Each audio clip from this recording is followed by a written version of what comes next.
Imagine a world without coffee. No morning boost, no late night work fuel, no pulling an all-nighter to cram for that exam you forgot about. We'd be lost without it, wouldn't we? But did you know this beloved beverage was discovered by accident? By goats? Yes, goats. Those furry creatures that scale mountainsides are responsible for our daily caffeine fix. Who knew? Stick around as we uncover the bizarre but true history of coffee, from its beginnings in Ethiopia to its global domination. We'll explore the science, the culture, and the deliciousness of this magical bean juice. Before we begin, don't forget to like, share, and subscribe for more amazing food history stories. Our story begins in Ethiopia with a goat herder named Kaldi. Kaldi just wanted his goats to behave, but these weren't your average goats. Kaldi noticed his normally docile goats were acting unusually frisky after munching on bright red berries from a particular bush. They were practically bouncing off the walls with energy. Kaldi wasn't one to back down from a mystery. He thought what's good for the goat is good for the herder. So he popped a few berries into his mouth. Chapter 4. The world's first caffeine buzz. Kaldi wasn't prepared for the jolt those berries packed. He felt a surge of energy, an alertness he'd never experienced before. Chapter 5. The monks and the magical berries. Word of Kaldi's discovery and his newfound energy soon reached a nearby monastery. The monks, always seeking spiritual enlightenment, were intrigued and curious. Chapter 6. The birth of a brew. These monks were innovators. They experimented by boiling the berries in water, creating a crude but potent drink. Chapter 7. Awake and enlightened. The monks discovered this berry-infused beverage helped them stay awake and focused during long hours of prayer and meditation. Chapter 8. Ethiopia's buzzworthy secret. The secret was out. Coffee, that magical drink, spread throughout Ethiopia like wildfire, keeping everyone up all night. Chapter 9. Across the Red Sea. By the 15th century, Arab traders, intrepid explorers of spice routes, brought coffee across the Red Sea to Yemen. In Yemen, coffee, now called kawa, meaning that which prevents sleep, found a new home. They truly embraced it. The Yemenis, being social butterflies, took their kawa very seriously. They created special gathering places, called coffee houses, to brew, share, and enjoy their beloved beverage together. These coffee houses became the heart of social life in Yemen. Pilgrims flocking to Mecca and Medina for the Hajj got their first taste of coffee. They took that love of coffee back home with them.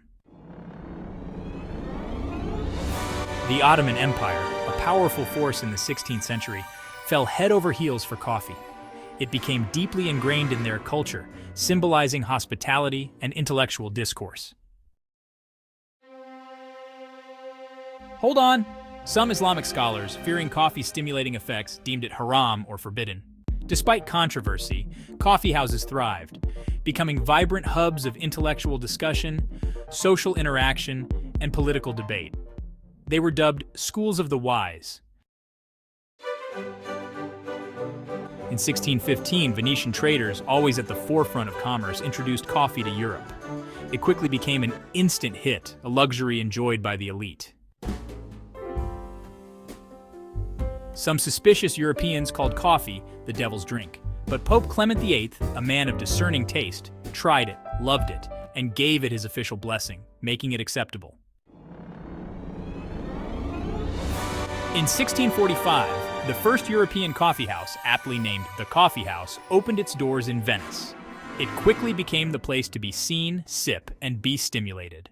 By the 1650s, coffee had crossed the English Channel. The first English coffee house in Oxford attracted scholars, businessmen, and anyone with a thirst for knowledge and caffeine.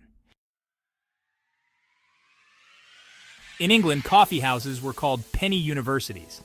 For a penny, anyone could enter, debate, and soak up the latest news and gossip.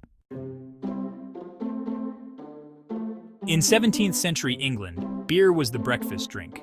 Coffee, with its energizing kick, quickly challenged this tradition. In 1686, the legendary Café Procope opened in Paris. It became the epicenter of French intellectual life, frequented by luminaries like Voltaire, Rousseau, Diderot, and even Benjamin Franklin. Coffee wasn't just a drink, it was the fuel for the Age of Enlightenment. European intellectuals, energized by caffeine, gathered in coffee houses to discuss philosophy, science, art, and revolution. After a victorious battle against the Ottomans in 1683, Viennese soldiers discovered sacks of coffee beans. Thus began Vienna's enduring love affair with coffee and its iconic café culture. European settlers brought coffee to the New World in the 1600s. Tea, however, remained the beverage of choice for a while. The Boston Tea Party of 1773 changed everything. Americans, fed up with British tea taxes, embraced coffee as their patriotic drink. In the 1700s, the Dutch smuggled coffee plants from Yemen, establishing vast plantations in Java, Indonesia. In the 1800s, Francisco de Melo Paleta smuggled coffee seedlings from French Guiana. This act transformed Brazil into the coffee powerhouse it is today. The Industrial Revolution brought about long work hours and a need for, you guessed it, more coffee. Factory workers relied heavily on coffee to stay alert and productive throughout the day. In the 1890s, David Strang of New Zealand invented instant coffee, a way to get your caffeine fix without brewing. In 1901, Luigi Bezzera, an Italian inventor, created the first espresso machine, changing how we experience coffee. During World War I, coffee was a lifeline for soldiers, providing a much-needed boost of energy and morale. In 1971, a small coffee shop in Seattle opened. That shop, Starbucks, would revolutionize coffee culture globally. The late 20th and early 21st centuries witnessed a global coffee craze. Specialty coffee shops popped up everywhere, baristas became artists, and coffee evolved into a lifestyle and culture. So what is it about coffee that makes us feel so alive and energized? Caffeine, my friends, is the culprit. It blocks adenosine, a neurotransmitter that makes us feel tired. Studies have shown that coffee can enhance focus, improve memory, and even boost creativity. No wonder it's the drink of choice for students, entrepreneurs, and professionals everywhere. Just how much coffee do we consume? A staggering 2.25 billion cups are consumed worldwide every single day. That's an incredible amount of caffeine. Prepare to be amazed and slightly grossed out. Kopi Luwak, the world's priciest coffee, is made from beans eaten and processed by civet cats. Genetics affect how we metabolize caffeine. Some are more sensitive, experiencing jitters, anxiety, or insomnia. For those who love coffee's taste, but not the caffeine, there's decaf. Caffeine is removed using solvents or the Swiss water process. Cold brew coffee is popular, but is it stronger than hot coffee? Cold brew has less acidity and can contain twice the caffeine per ounce. Good news, coffee lovers. Studies link coffee to a reduced risk of diseases like Parkinson's, Alzheimer's, and type 2 diabetes. Coffee farming is linked to deforestation, habitat loss, and unfair labor practices. It's not all sunshine and roses. The good news is that you can make a difference. By choosing fair trade and ethically sourced coffee, you ensure farmers are paid fairly and sustainable practices are used. Even astronauts need their caffeine fix. NASA developed a zero-gravity coffee cup so they can enjoy coffee while orbiting Earth. While coffee is generally safe, consuming extreme amounts of caffeine, like we're talking over 100 cups in a single day, can be lethal. So, enjoy your coffee in moderation, folks. What does the future hold for coffee? Scientists are exploring lab-grown beans and AI-powered coffee makers. Endless possibilities await. Want to brew the perfect cup of coffee? Use 1 to 2 tablespoons of freshly ground coffee for every 6 ounces of water. Experiment and find what you love. Caldi's story is legendary, but coffee existed long before him. Its true origins are mysterious, yet we're glad it was discovered. From a goat herder's observation to a global phenomenon, coffee has come a long way.